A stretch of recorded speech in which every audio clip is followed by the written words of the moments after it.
அப்போஸ்தலர் நடபடிகள் 12வது அதிகாரம் 5வது வசனம்.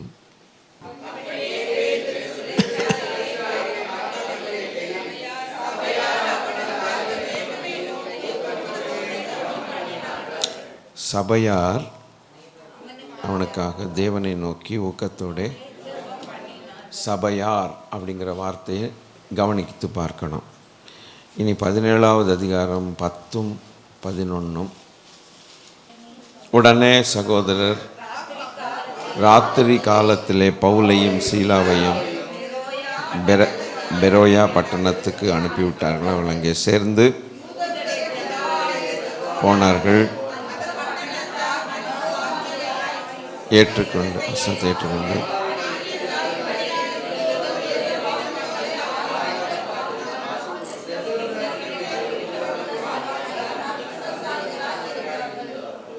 அப்போது சபையார் என்கிற ஒரு வார்த்தை 17 என்ன வாசிக்கிறோம்? அங்கேயும் சபையார். அங்கேயும் யார்? சபையார். அந்த பவுலுக்கு உதவி செய்தவர்கள். 2வது அப்படியானால் ஊழியக்காரர்கள் ஊழியக்காரர்களோடு சேர்ந்து தேவராஜ்யத்துக்காக வைராக்கியமாய் இருந்த மக்கள். பிறகு காரியங்கள் இப்படியா இருக்கிறது என்று ஆராய்ந்து பார்த்த ஜனங்கள். Top class church. அந்த சபையார் அப்படி இருந்தாங்க. அப்போது அன்னைக்குள்ள சபைகளுக்கும் இன்னைக்குள்ள சபைகளுக்கும் வித்தியாசங்கள் நிறைய உண்டு. அப்பவும் விசுவாசியாத மக்கள் இருந்திருக்கிறாங்க. அது எப்போதுமே உலகத்தில் இருக்குது.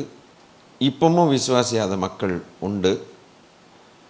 அப்பவும் ஆண்டவரை நேசித்து தங்கள் கழுத்தை கொடுத்த ஜனங்களும் இருந்திருக்கிறாங்க, இன்றைக்கும் இருக்கிறாங்க.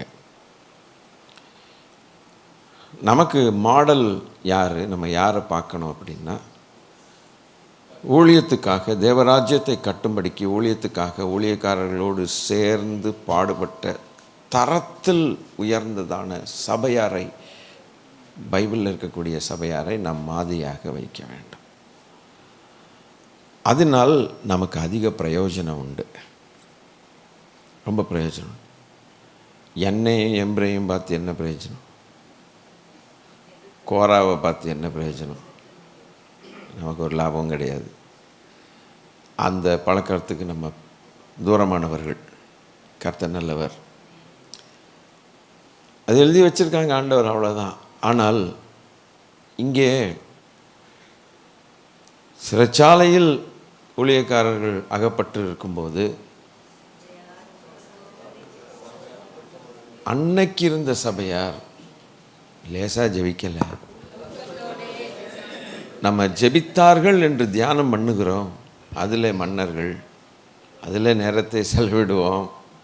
ஆனால் ஜெபிப்பதில் நேரத்தை குறைவாக வைத்துக்கொள்வோம். அதுதான் இன்றைக்கி நம்ம கற்றுக்கொள்ளக்கூடிய பாடம்.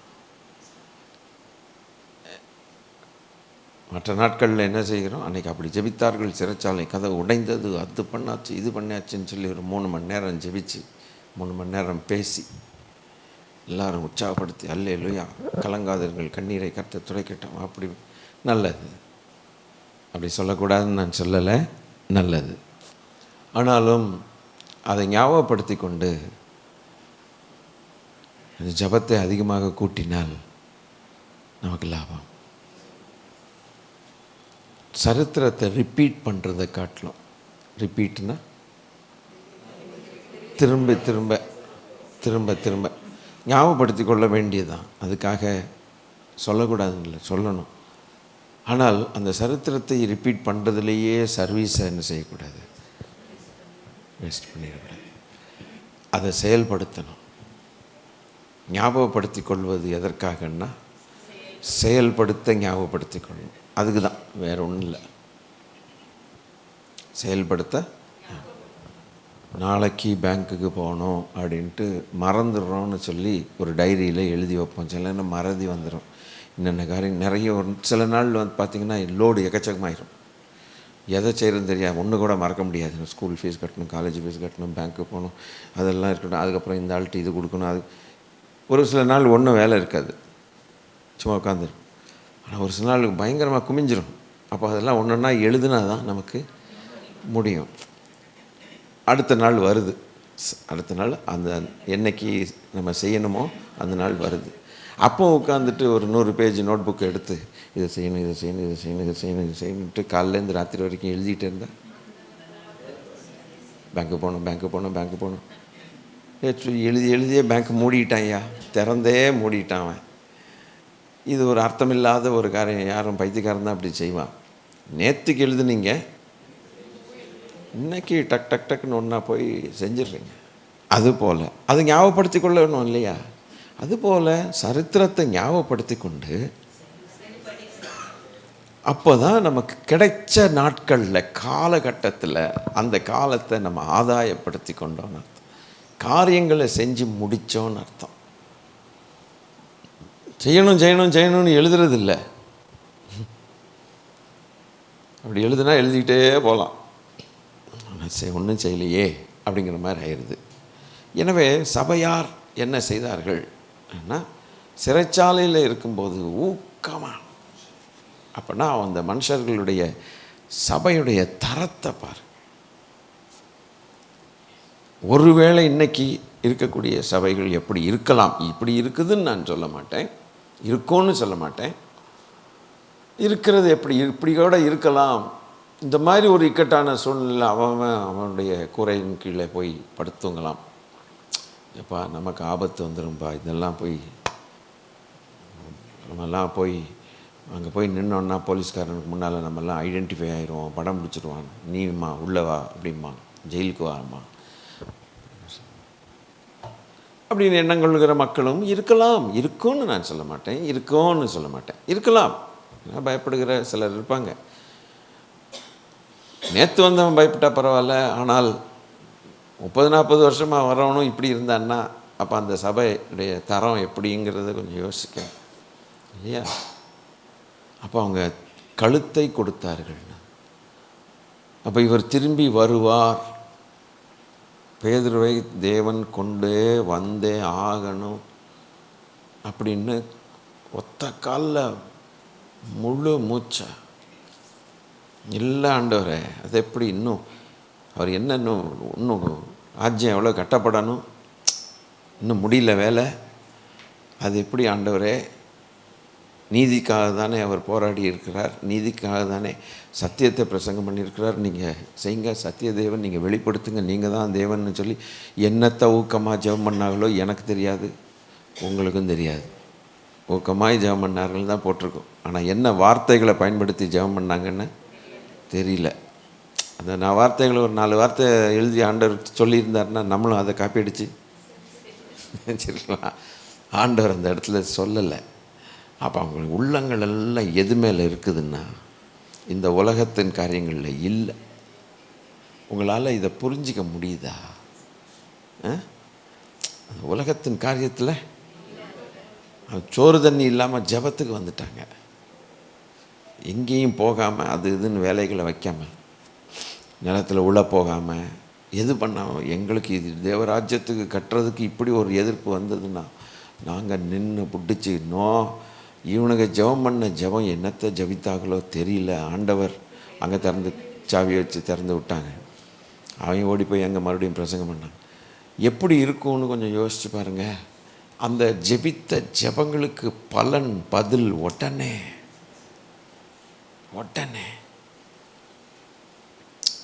இன்றைக்கி நம்ம குடும்ப பிரச்சனைகளுக்காக ஜெபிக்கிறதோ, அடுத்தவங்க பிரச்சனைகளுக்காக ஜெபிக்கிறதோ, ஒருத்தர் பிரச்சனை ஒருத்தர் சொல்லி ஜெபிக்கிறதோ, இதுவே நமக்கு லைஃப் ஸ்டைலாக மாறி போச்சு, வாழ்க்கையுடைய பேட்டர்னாக மாறி போச்சு. டெய்லர்ஸ்ட்டை சொல்கிறாங்கல்ல, ஐயா இந்த பேட்டர்னில் தைங்கங்கிறாங்க, இதே மாதிரி எனக்கு தைச்சி கொடுங்க. அதுபோல் பேட்டர்ன் நம்ம அநேக காரியங்களை குறித்து மார்த்தாள் கவலைப்பட்டது போல குடும்ப காரியங்களும் உலக காரியங்களும் அதை சால்வ் பண்ணுறதுக்கே நம்ம வாழ்க்கை முடிஞ்சு போகுது. அதுக்காக ஜெபிக்கிறதுக்கே அவ்வளவு தலைவலி வந்து சேருது. விளங்கணும். அவ்வளவு பிரச்சனைகளும் தலைவலியும் குப்பையாக வந்து சேர்ந்து அதை முதல்ல சரிப்படுத்துறதுக்கே நம்ம வாழ்க்கையில் நேரங்காணலடான்னு உட்காந்துட்டு அழுதுட்டு உட்காந்துட்ருக்குறோம். அப்போ அவங்களுக்கு பிரச்சனை வரலையோ இவங்களுக்கெல்லாம்? அதை ரொம்ப அவங்க என்ன செய்யலை, அதை எடுக்கலை. தேவராஜ்யம்தான் முதல்ல அவங்க எடுத்திருந்ததாக நம்ம தெளிவாக இதிலேருந்து புரிஞ்சிக்க முடியுது. இவங்க செஞ்சது எதுவோ அதை கவனித்தா இவங்க ஆசையும் மனசும் எது மேலே இருக்குதுங்கிறத ஈஸியாக தெரிஞ்சுக்கலாம், புரிஞ்சுக்கலாம். சின்ன ஒரு இடம்தான் நம்ம வாஸ்தவம், ஒரு உதாரணம் தான். அதில் எவ்வளவு காரியங்கள் இருக்குது பார்த்தீங்களா? அப்போ இந்த எண்ணம் கொள்ளுகிற மக்கள் அதிகமாக சபையில் நிரம்பினால் அந்த சபையுடைய தரம் வந்து தேவராஜ்யத்துக்கு அடுத்த வேலைகளில் டாப்பில் நிற்கும். இதை நாம் புரிந்து கொள்ளணும். அதில் நாம் பங்கு வகிக்கணும். அதில் நமக்கு ஒரு இடம் வேண்டும். அதில் இடம் வேண்டும். சுத்த மனதோடு தேவனை ஆராதிக்கிற கூட்டமாக இருக்க.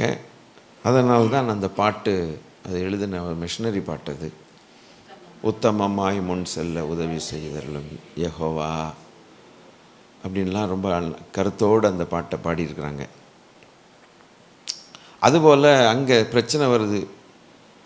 அப்போது 17 பிரச்சனை வரும்போது இறக்கி விட்டு அவங்க ஊழியக்காரனுக்கு உதவி செய்கிறாங்க. பார்த்திங்களா? ஏன் உதவி செய்கிறாங்க அப்படின்னாக்க,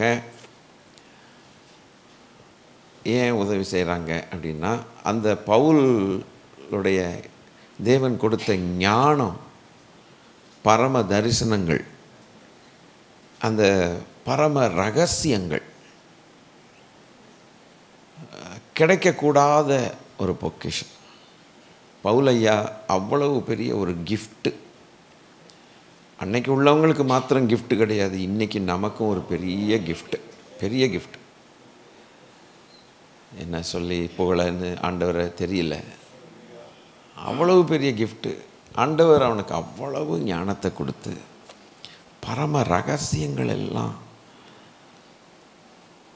தகப்பன் பிள்ளைகளுக்கு சொல்லிக் கொடுக்கறது போல சொல்லிக் கொடுத்த தேவதாசன். கிறிஸ்துவுக்குள் உபாத்தியாயர்கள் பலர் இருந்தாலும் தகப்பன்மார்கள் இல்லையே. தகப்பன் தன் பிள்ளைக்கு சொல்லிக் கொடுக்கறது போல ரகசியங்களை சொல்லிக் கொடுத்தார். அந்த ஞானம், அந்த மனுஷர்கள் நீடூழி இருக்கணும்னு சொல்லி பிரயாசப்பட்டு பாடுபட்ட சபை. எங்களுக்கு இப்படிப்பட்ட ஒரு ஞானமுள்ள ஐயா நாங்கள் விட்டுற முடியாதியா, அப்போஸ்தலர்களை நாங்கள் விட முடியாது அப்படின்னு சொல்லி, இவங்க இல்லைன்னா தேவராஜ்யத்தின் ரகசியங்கள் உலகத்துக்கு கிடைக்காது. ஆண்டவர் அவர்களை தெரிந்து கொண்டார்னு அவர்களுக்காக போராடி உதவி செய்ய முன் வரக்கூடிய ஒரு தரத்தில் சபை. இவனுக்கு வெளியில் வந்துட்டானுங்க. வெளியில் வந்த பிறகு இவன் வாய் சும்மா இருக்காது, வாயாடி. நம்ம வேறு விதத்தில் வாயாடி. இவங்க தேவராஜ்யத்தை கட்டுகிறதுல வாயாடி, சத்தியத்தை பேசுகிறதுல வாயாடி. சோத்திரம். அப்போது வந்தோடனே இவங்க சொல்கிறதெல்லாம் எந்த அளவுக்கு சபையார் அதுக்குள்ளே இறங்கிட்டாங்கன்னா நற்குணசாலிகளை மாறிட்டாங்க. தெசலோனிக்கிய சபையை காட்டிலும் நற்குணசாலிகளாக இருந்தார்கள்னா, இவர்கள் வாயிலிருந்து சொல்லப்படுகிற தேவ ரகசியங்களை அழகாக பிடிச்சிக்கிட்டாங்க. அவங்களும் இறங்கிட்டாங்க. கிடைக்கக்கூடாத ரகசியங்களை தேடி கண்டுபிடிச்சி ஆஹான்ட்டு குணம் மாறி போச்சு. இன்றைக்கி இருக்கக்கூடிய சபைகளை கம்பேர் பண்ணால் சொல்கிறதுக்கு சிலர் இருக்கிறாங்க, இல்லைன்னு நான் சொல்ல மாட்டேன். அவங்க சொல்கிறத சொல்லிட்டு தான் இருக்கிறாங்க ஊழியக்காரர்கள். அநேக ஊழியக்காரர்கள் சொல்கிறதும் இல்லை, அதுவும் வருத்தத்துக்குரிய ஒரு காரியம். கேட்குறவங்கள் மாறுகிற கொஞ்சம் பேர் மாறுறாங்க, நிறைய பேர் இந்த காலை கேட்டு இந்த காலை விட்டு போயிட்டே இருக்கிறாங்க. இது நடக்கும். நாம் எது எப்படி நடந்தாலும் நாம் இந்த சபையாரை போல இருக்கணும். ஆமென். அதுதான் இன்னைக்கு பாடம். வெளிப்படுத்தின விசேஷத்தில் 7 சபைகளை குறித்து பார்க்குறோம். 7 சபைகள். நமக்கு ஆச்சரியம் என்னன்னு கேட்டால், நான் சொல்கிறேன் கேளுங்க. இப்போ வெளிப்படுத்தின விசேஷம் எடுக்கலை, 7 சபைகள் 7 தூதர்கள், அது நமக்கு தெரிஞ்ச கதை. ஆச்சரியம் என்னன்னு கேட்டிங்கன்னா, அப்போஸ்தலர் நடபடிகளுக்கு அப்புறம், அப்போஸ்தலர் நடபடிகளுக்கு 4 சுவிசேஷம், அப்போஸ்தலர் நடபடிகள், அதுக்கப்புறம் வர்றது பூரா நிருபங்கள். வெளிப்படுத்தின விசேஷம் வேறு. அது வெளிப்படுத்தின அது தீர்க்க தரிசனங்கள். இந்த அப்போஸ்தலர் நடபடிகள்லேருந்து யூதா வரைக்கும் இருக்கக்கூடிய நிருபங்கள். புரிஞ்சுக்கங்க. இந்த நிருபங்களை இன்னும் கொஞ்சம் ஃபில்டர் பண்ணி எடுத்தால் நீங்கள் ஆச்சரியப்படுவீங்க. இன்னும் ஃபில்டர் பண்ணால் சில புஸ்தகங்கள், கடிதங்கள், தனிப்பட்ட நபருக்கு எழுதின கடிதங்கள். உதாரணம், பிலமோன், தீத்து, தீமத்தேயு, வேற எழுதின நிருபங்கள். அப்போது இந்த மாதிரி நிருபங்கள், லெட்டர்ஸ், தனிப்பட்ட நபருக்கு எழுதப்பட்ட கடிதங்கள். இந்த கடிதங்களை இதிலேருந்து பிரிங்க, என்ன வரும்னா சபைகளுக்கு எழுதின லெட்டர்ஸ். மத்தேயு, மார்க்கு, லூக்கு, யோவான் சுவிசேஷ புஸ்தகங்கள். அப்போஸ்தலர் நடபடிகள், அப்போஸ்தலர்களுடைய ஊழியத்தின் விவரம். அதுக்கப்புறம் ரோமாபுரியில் இருக்கக்கூடிய இருந்து அப் டு வெளிப்படுத்தின விசேஷத்துக்கு முந்தின இருக்கக்கூடிய யூதா வரைக்கும் அவைகளுக்கு பேர் நிருபங்கள். வெளிப்படுத்தின விசேஷம் இனி வரும் காரியங்களை குறித்ததான தீர்க்க தரிசனங்கள். இந்த ரோமர்லேருந்து யூதா வரைக்கும் இருக்கக்கூடிய அந்த நிருபங்களுக்குள்ளே இன்னும் நம்ம ஃபில்டர் பண்ணி எடுத்தால் சில புஸ்தகங்கள் தனிப்பட்ட நபருக்கு எழுதின புஸ்தகங்கள். அதையும் பிரிச்சுட்டா என்னதான் கேட்டால் சபைகளுக்கு எழுதின நிருபங்கள், லெட்டர்ஸ். இது இந்த ஸ்ட்ரக்சர் விளங்கிருச்சா உங்களுக்கு? ரைட். இந்த சபைகளுக்கு இப்போ மற்ற எல்லாத்தையும் விட்டுரும். இப்போ சபைகளுக்கு எழுதின நிருபங்கள்னு சொல்கிறோம் இல்லையா? இந்த சபைகளுடைய எண்ணிக்கை நீங்கள் பார்த்தீங்கன்னா கரெக்டாக 7 இருக்கும். இது வரைக்கும் நம்ம நினச்சே பார்த்துருக்க மாட்டோம், தெரியாது. ரோமர்லேருந்து ஆரம்பித்து கொரிந்து, பிலிப்பியர், தெசலோனிக்கியர், கொலோசியர், கொரிந்தியர் போட்டோம். இப்படி இந்த அத்தனை எடுத்து பார்த்திங்கன்னா 7 சபைகள் இருக்கும். வெளிப்படுத்தின விசேஷமும் 7 சபைகள் இருக்கும். நமக்கு அது இது வரைக்கும் என்னென்னு அதை யோசித்ததே இல்லை. கரெக்டாக? இப்போ இந்த 7 சபைகளும் எப்படி அப்படின்னா, அந்தந்த ஊர்கள் பேரை வச்சு தான் அது சபைக்கு பேர் வந்தது. இந்த சபைக்கு ஒரு பிரைஸ் டவர்னு அந்த மாதிரிலாம் வைக்கலை. தங்களுக்கு இப்போ நமக்கு இஷ்டமான பெயர் ஜெபம் பண்ணி நம்ம வைக்கிறோம், தப்பு ஒன்றும் இல்லை. ஜயன் சர்ச் தப்பு இல்லை. ஸ்தாபனங்கள் இப்போ பெருசாயிருச்சு, ஸ்தாபன கிளை சபைகள் வருது, அதுக்கு ஒரு பேர் சுட்டுறோம், தப்பு கிடையாது. ஆனால் அந்த காலத்தில் பிரதானமான 7 சபைகள் அந்த ஊர்களை வச்சு தான் வரும். உதாரணம், பிலிப்பு சபை, பிலிப்பி பட்டணத்தில் இருக்கக்கூடிய பிலிப்பிய சபை.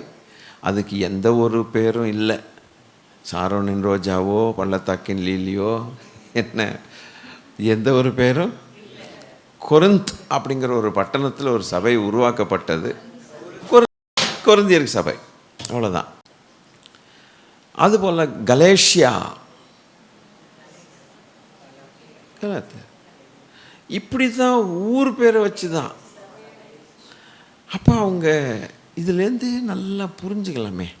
என்ன புரியுது? அவங்க வேறு எது மேலேயும் அவங்க இல்லை. ஆஹா, இந்த ஒரு சின்ன விஷயமே நமக்கு இவ்வளோ பெரிய பாடத்தை கற்றுக் கொடுக்குது. அவங்க எந்த ஒரு டிவிஷன் பிரிவினைகள் மேலே அவங்க இல்லை. அந்தந்த ஊரில் அது எத்தனை இடத்துல ஆராதிச்சாங்களோ, ஒரு இடத்துல கூடி ஆராதிச்சாங்களோ, எப்படியோ ஒரு இடத்துல கூடி ஆராதிச்சு அது பெரிய சபையாய் அதுக்கு பேர் போடணுங்கிற அளவுக்கு கூட அதுக்கு உள்ளே வரல. ஏன் அப்படின்னா, என்னைக்கு இந்த பேர்களை போட்டு நம்ம உள்ளே வர்றோமோ அப்போ அவர் ஆதிக்கம் வெளியில் போயிடுது.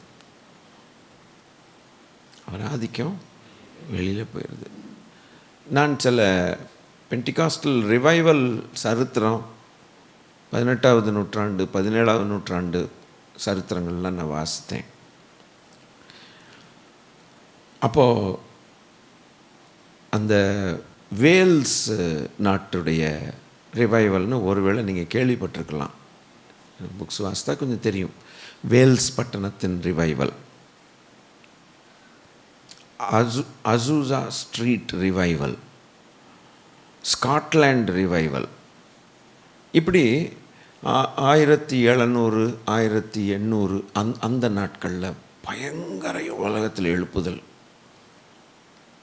இந்த எழுப்புதல் தீ அப்படியே ஒரு 2 பேர் ஜெபிக்க ஆரம்பிப்பாங்க. அதுக்கப்புறம் அப்படியே கபகன்னு பற்றி எரியும்.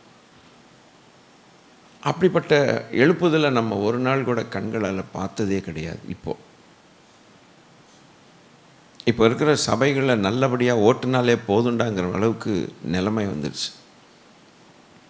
அப்போல்லாம் அந்த எழுப்புதல் தீ பற்றி இருந்தது. எங்கு பார்த்தாலும் ஒரு குத்தப்படுதல், மனம் திரும்புதல், கதறி அழுதல், ஸ்ட்ரீட்லெல்லாம் அழுது முழங்கால போட்டு ஜெபம் பண்ணுறது, இப்படி அந்த தேசத்தில் எழுப்பு தீ. ஆண்டவர் அதை செய்தார். அது ஏன் அதுக்கப்புறம் அது கண்டினியூ பண்ணாமல் போச்சுங்கிறதுக்கு கூட காரணங்கள் இருந்திருக்கு. அது அன்னைக்கு கண்டினியூ ஆனது 1800 700 இருக்கக்கூடிய எழுப்புதல் தீ கண்டினியூ ஆச்சுன்னா இன்றைக்கி 2025 அந்த தீ இந்த அளவுக்கு எந்த அளவுக்கு ஆயிருக்கும்னா இந்நேரம் உலகமே ரட்சிக்கப்பட்டிருக்கும். ஏன் அது கண்டினியூ பண்ணல? ஏன் அது தொடரலை? அப்போ தான் இந்த பரிசுத்தவான்கள் ரொம்ப க்ளீனாக எழுதுகிறாங்க. அதை நான் படிச்சிருக்கிறேன். அந்த தீ அணைச்சி போடுற அளவுக்கு என்ன ஆயிடுச்சுன்னா, எழுப்புதல் பெரிய அளவில் வந்தோடனே அது எப்படி மனுஷன் அதுக்குள்ளே புகுந்து, அதை நீங்கள் புரிஞ்சுக்கணுன்னு ஆசைப்பட்றேன், வேற ஒன்றும் இல்லை. அது தேவனுடைய கரத்தை கைகளை கட்டி போட்டாங்க. மனுஷங்க எந்திரிச்சு ஏதோ இவங்களால் பெரிய எழுப்புதல் வந்த மாதிரி. இது எப்படி இருக்குதுன்னா, கஷ்டப்பட்டு அப்பா சம்பாதிச்சு வச்சதை பிள்ளைங்க குடிகாரனாக இருந்து கெடுத்து விட்டானா. அப்பா கஷ்டப்பட்டு ஒரு 5 ஏக்கர் நிலத்தை வாங்கி வச்சுருந்துருக்கிறாரு. பைசா பாவம் எப்படியோ சீப்பாக கிடச்சிதுன்னு சொல்லி வயிற்றில் ஈரத்துணியை கட்டிட்டு ஒரு 5 ஏக்கர் வாங்கிட்டார். பிள்ளைகளுக்கெல்லாம் இருக்கட்டும் நாளைக்கு அப்படின்னு நல்ல எண்ணத்தோட. அவன் 4 பேர் இருக்கான், பசங்க 4 குடிகாரனாக இருக்கானுங்க. அப்பா போகிறதுக்கு முன்னாலேயே பொங்க பிரித்து ஒரு 2 ஏக்கர் அவுட்டு. இவர் போனதுக்கப்புறம் ஒன்றுமே இல்லை. அப்போ என்ன ஜனங்கள் சொல்லுவாங்க, பாவம் அந்த மனுஷன், இவங்க பாரு அப்படின்னு சொல்கிறாங்கல்ல. அதுபோல் தேவன் எழுப்புதலை கொடுத்ததுக்கப்புறம் இவனுக்கு என்ன பண்ணிட்டானுங்க மனுஷர்கள், அந்த தரம் போயிடுச்சு. இன்றைக்கி அதெல்லாம் நம்ம ஸ்டடி பண்ணி பார்த்து அதெல்லாம் வாசித்த பிறகு எங்கே தப்பு நடந்ததுங்கிறத நம்மளால் ஈஸியாக புரிஞ்சுக்க முடியுது. அந்த தப்பை இனி நாம் செய்யாதபடிக்கு, நான் ராஜாவாக இருக்கிறது இவனுக்கு பிடிக்கலை இவங்களுக்கு அப்படின்ட்டு ஆண்டவர் வருத்தத்தோடு சொன்னார். இவங்களுக்கும் அந்த கானான் தேசத்தில் இருக்கிறவனுங்க இவனுங்களை போல் ஒரு ராஜா வேணுமா, என்னப்பா பண்ண கொடுத்துரு. வந்தான் அவன் 10 அடி உயரத்தில் ஒருத்தன். ஆமாம், என்ன பண்ணான் கடைசியில் ஒன்றும் பண்ண முடியல. இந்நாள் வரைக்கும் சண்டை, இன்னைக்கு வரைக்கும் இதுதான் சண்டை. இது ஆண்டவர் ராஜாவாக ஆக்கி அன்னைக்கே நீங்கள் தான்ப்பா ராஜான்னு விட்டு கொடுத்துருந்தா நினச்சி பார்க்க முடியாத அளவுக்கு ஒரு செழிப்பும் ஆசீர்வாதமாக இருந்திருக்கும், உலகத்துக்கே ஆசீர்வாதம். இதாங்க நம்ம செய்கிற சில தவறுகள்னால அதனுடைய எஃபெக்ட் ரொம்ப லாங்காக போயிடுது. அன்னைக்கு இவனுக்கு சொன்ன சண்டைனால எஃபெக்ட் இன்னைக்கு வரைக்கும் இருக்குது. ஒரு நியூக்ளியர் பாம்பு போட்டான்னா அந்த எஃபெக்ட் எவ்வளவு நாள் இருக்குன்னு தெரியுமா? அணுகுண்டு வீசுனா பல நூறு வருஷங்கள் வரைக்கும் இருக்கும். இன்றைக்கும் ஹிரோஷிமா நாகசாக்கியில் பிள்ளைகள் பிறக்கிறது ஜப்பானில் குறைபாடுகளோடு தான் பிறக்கிறாங்க. அன்னைக்கு அமெரிக்காக்காரன் ஜப்பானில் குண்டு போட்டான். அன்னைக்கு ஒரு ஆதாம் பண்ண ஏவாள் பண்ண ஒரு தப்பு நிமித்தம் எஃபெக்ட் பாருங்கள். அன்னைக்கு ஒரு ஆபிரகாம் பண்ண ஒரு தப்பு நிமித்தம் ஒரு கூட்டம் வந்துச்சு பாருங்கள். அன்னைக்கு ஒரு லோத்து அம்மோனுக்கும் மோவாபுக்கும் காரணமாக இருந்தவங்க இன்றைக்கும் அவனுக்கு உட்காந்துருக்கானுங்க. அமலேக்கியர்கள்லாம் உட்காந்துருக்கானுங்க. இப்படி தாங்க நடக்கும். அதனால தான் ஆண்டவர் அந்த ஆரம்பம், prevention is visor than extraction அப்படின்ட்டு போன வாரம் சொல்லிக் கொடுத்தேன். பல்லு பிடுங்கிறத பற்றி சொல்லிக் கொடுத்தேன். பல்லு வலி வர்றதுக்கு முன்னாலே பல்லை ஒழுங்காக விளக்கு. அதில் சோம்பேறித்தனம் பட்டு நேற்று நைட் எத்தனை பேர் பல்லு விளக்குனீங்க? என்னையும் முதற்கொண்டு நானே விளக்கலை, நீங்கள் விளக்கியிருக்கீங்க, நன்றி. அப்போ நீங்கள் ரொம்ப நாள் நீடூழி பல்லு வலி இல்லாமல் வாழுவீங்க. இதெல்லாம் நம்ம ரொம்ப முக்கியத்துவம் கொடுக்கறதில்ல. அது ஒரு உடம்பு வலிக்கு ஏதாச்சும் பல்லு எடுத்து பல்லு விளக்குனதுக்கப்புறம் பார்த்திங்கன்னா ஃப்ரெஷ்ஷாக இருக்குது. அந்த ஒரு ரெண்டு நிமிஷம் வேலையா, அந்த 2 நிமிஷம் வேலைக்கு இவ்வளோ சோம்பேறித்தனப்பட்டு கடைசியில் இவங்க இருக்குன்ட்டு போய் அவன் நல்லா காட்டி காய் தர அப்படிமா படக்குன்னு பிடுங்கிடுறான். அதுபோல் extraction is painful, but prevention is wisdom, ஞானம். ரோமாபுரியில் ரோமர் சபை குறித்து அதுக்கு என்ன ஹால்மார்க், அதுக்கு என்ன விசேஷம், இந்த சபைனா இது அப்படின்னு சொல்கிறோம்ல. இந்த ஹோட்டலுக்கு போனால் நீங்கள் இதை சாப்பிட்ணும், அப்போ வேற ஒரு ஹோட்டலுக்கு போனால் அங்கே வேற ஒரு ஐட்டம். அதுபோல் ஒவ்வொரு சபைக்கும் ஒவ்வொரு ஸ்பெஷல் ஐட்டம் இருந்திருக்குது. ரோமாபுரியில் சபையுடைய ஸ்பெஷல் ஐட்டம் மசாலா தோசை, விசுவாசம். அப்போது நீங்கள் வாசிக்கிறதுக்கெல்லாம் நேரம் கிடையாது. ரோமர் 1:2 அதிகார வசனமும் 8வது வசனமும். தேவ பிரியரான அவர்கள் விசுவாசம் உலகம் எங்கும் பிரசித்தமாயிற்று அப்படின்னு போட்டிருக்கோம். உங்கள் விசுவாசம் உலகம் எங்கும் பிரசித்தமாயிற்று. 2வது சபைக்கு போயிடலாம். பிலிப்பி சபை, இவங்களுடைய மசாலா தோசை என்ன அப்படின்னு கேட்டால் இவர்கள் கீழ்ப்படிதல்கள். பிலிப்பியர் 2வது அதிகாரம் 12வது வசனம். இவங்க சபையுடைய ஹால்மார்க் என்ன? அவங்க கீழ்ப்படுகிற சபையாக இருந்தார்கள். முதல் ரோமாபுரியார் விசுவாசம் உள்ள சபை, பிலிப்பிய சபை கீழ்ப்படி. 3வது சபை தெசலோனிக்கே சபை. அதில் 1 தெசலோனிக்கே 2 தெசலோனிக்கே 2மே அடங்கும். அதில் என்னன்னு கேட்டால் விசுவாசம், அன்பு, உபத்திரவத்தை சகித்தல், 3 இவனுங்களுக்கு இவங்க வாழ்க்கையில் இந்த சபையார் அப்படி இருந்தார்கள். விசுவாசம், அன்பு, உபத்திரவத்தை அவர்கள் சகித்தார்கள்.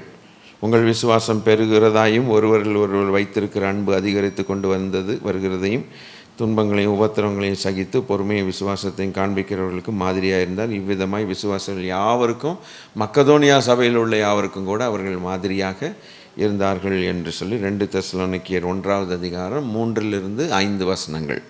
1 தெசலோனிக்கேயர் 1வது அதிகாரம் 6-8 வசனம் உள்ள வசனங்கள். அப்போஸ்தல நடவடிக்கைகள் 17வது அதிகாரம் 1 முதல் 10.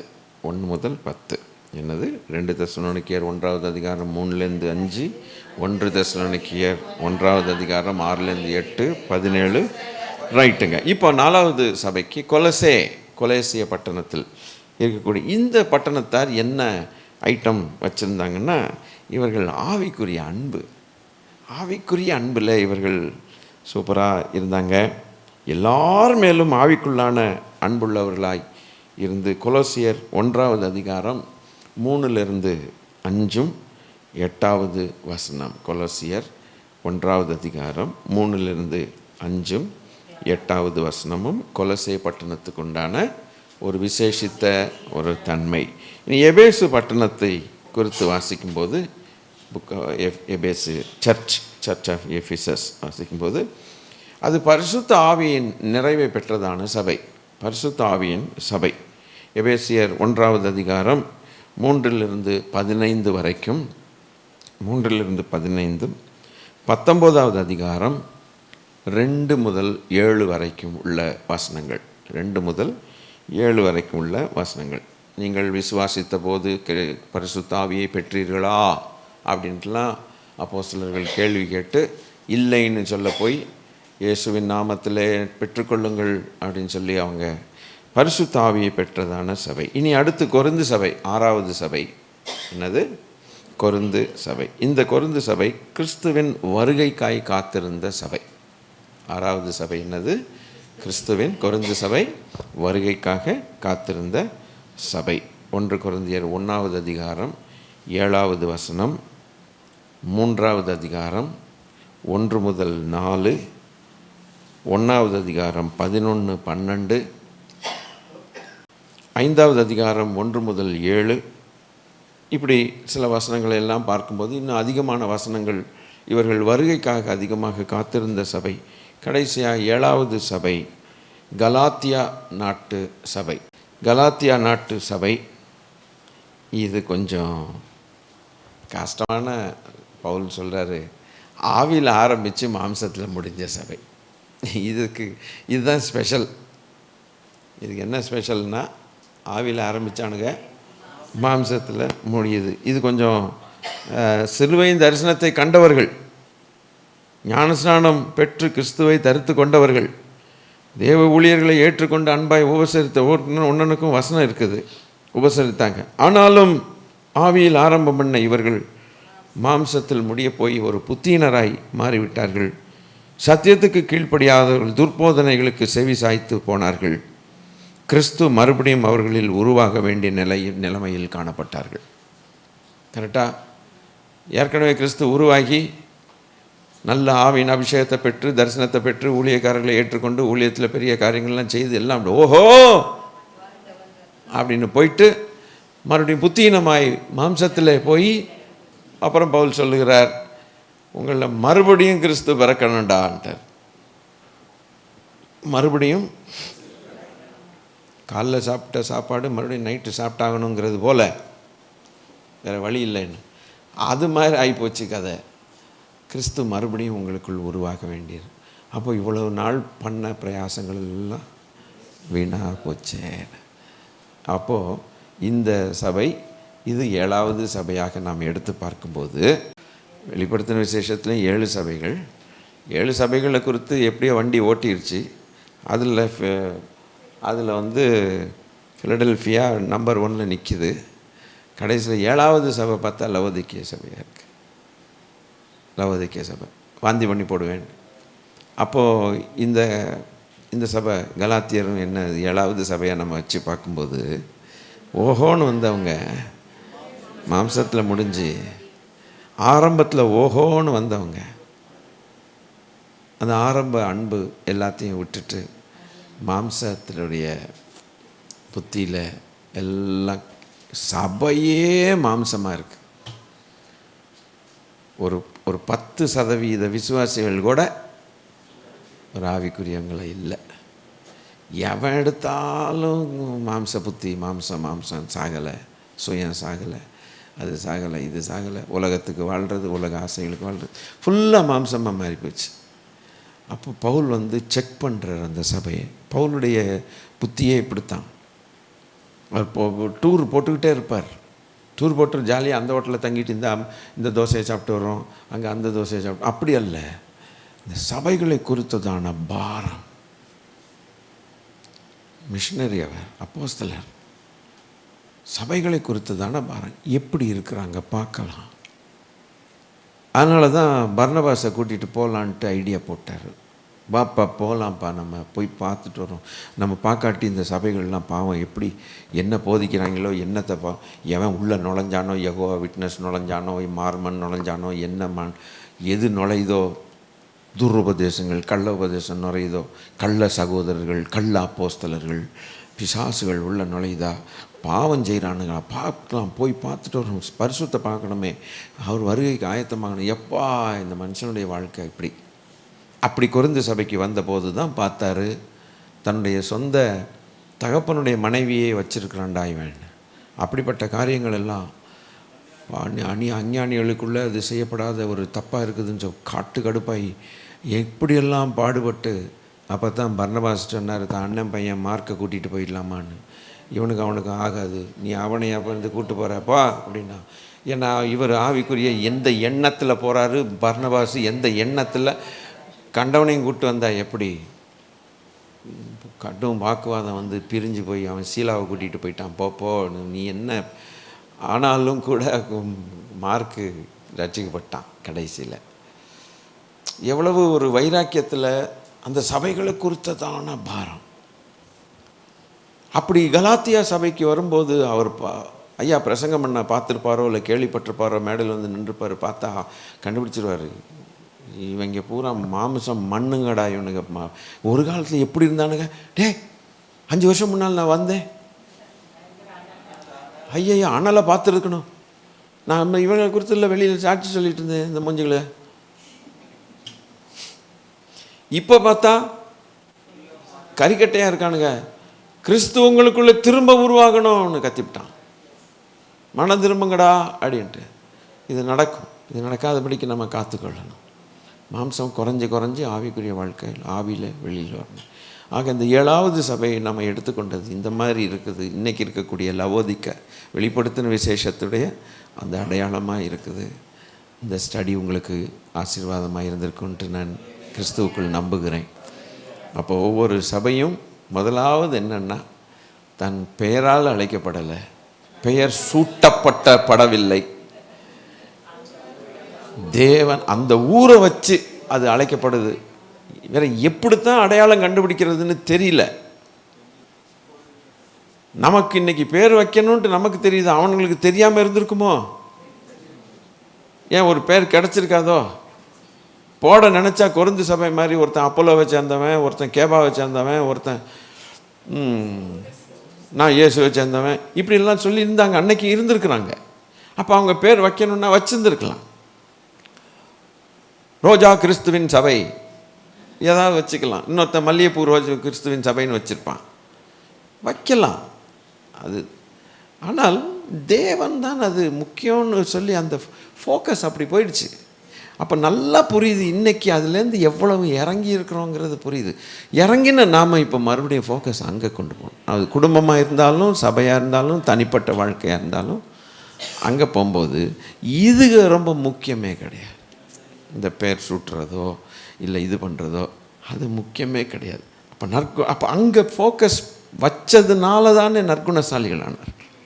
இது மேலே வச்சுருந்தா துர்குணசாலிகளாக மாறி இருப்பாங்க. இருக்கிற நல்ல குணம் கூட இன்றைக்கி அதுதான் பிரச்சனையே வருது. நான் அந்த ஸ்தாபனத்தை சேர்ந்தவன், நீ இந்த ஸ்தாபனத்தை செஞ்சேன், அங்கே இப்படி வாங்க ஐயோம்மா. அப்போ கலாத்திய சபை போல் இறங்கிருச்சா? மாம்சத்தில் இறங்கிருச்சா? இதுக்கு இடம் கொடுக்கக்கூடாது. உங்களுடைய தாய் தகப்பன்மார்கள் உங்களுக்கு சொத்தே கொடுக்காட்டினாலும் கூட அல்லேலூயான்னு சொல்லக்கூடியவன் தான் ஆவிக்குரியவன். கொஞ்சம் கடினமான வார்த்தையை பேசுகிறேன். நீங்கள் எங்கே சிரிக்கிறீங்க? அங்கே வெளியில் போனேன், அதெல்லாம் எப்படி? அவர் வேணால் எல்லாத்தையும் திறந்துட்டு வந்து நிற்பார், நம்மளால் முடியுமா அப்படின்னு நீங்கள் நினச்சிங்கன்னா நினைங்க, தப்பு கிடையாது. இன்னும் நம்ம அதையும் விடக்கூடிய அளவுக்கு மனப்பக்குவம் இல்லை நமக்கு இல்லை. அப்போ அது கூட நமக்கு எது பெருசாக தோணுதோ கிறிஸ்துவின் நிமித்தம் அதை நம்ம அற்பமாக எண்ணக்கூடிய அளவுக்கு நம்ம என்ன செய்யலை, நம்ம வளரலை. அதில் சொத்து வரும், நகை வரும், ஜாதி வரும், எல்லாமே வரும். இந்த உலகத்தின் காரியங்கள் எல்லாம். இதை நம்ம ஒன்றை பிடிச்சி வச்சுக்கிட்டு ஸ்ட்ராங்காக இருக்கிறோன்னா நம்ம அதில் என்ன சாகலை, அதையும் செத்து, அதுலேயும் நம்ம செத்து, அதையும் சாகடிச்சு, கொடுக்குறேன்னு சொன்னவனையும் சாகடிச்சு முன்னேறி போன கிறிஸ்து தான் அப்படின்னா உலகத்துக்கு நாம் பைத்தியக்காரங்க. வாழ தெரியல பாரு, கஞ்சிக்கு வழி இல்லை, சிரிக்கிறவன் இருப்பான்.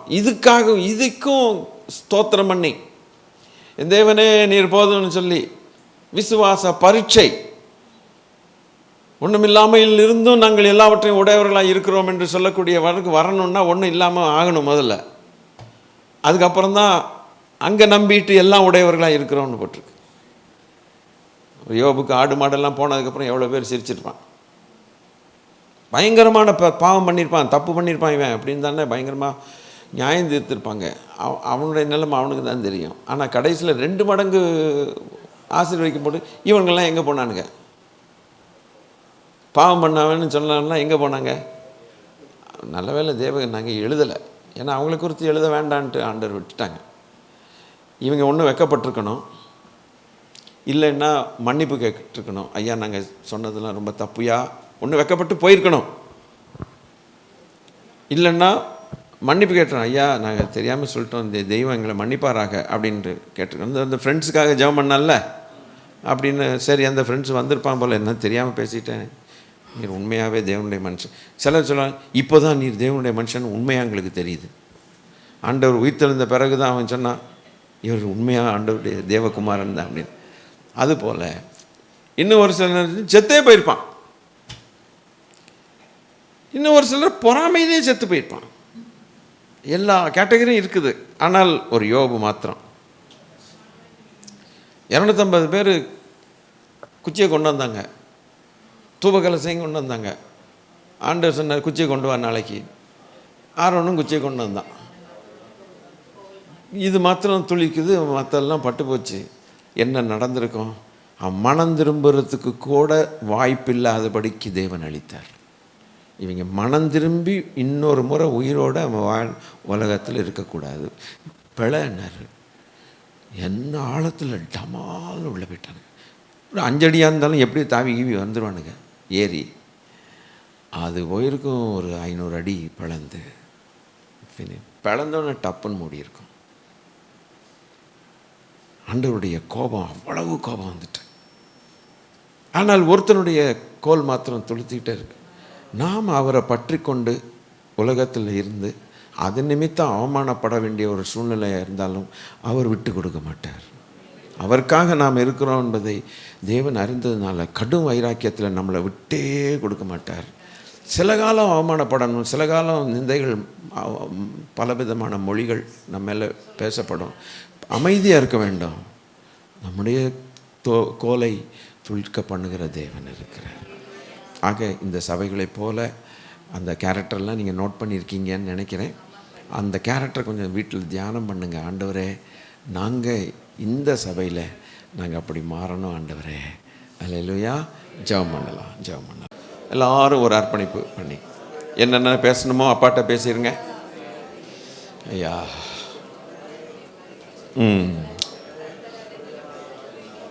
Thank you Lord.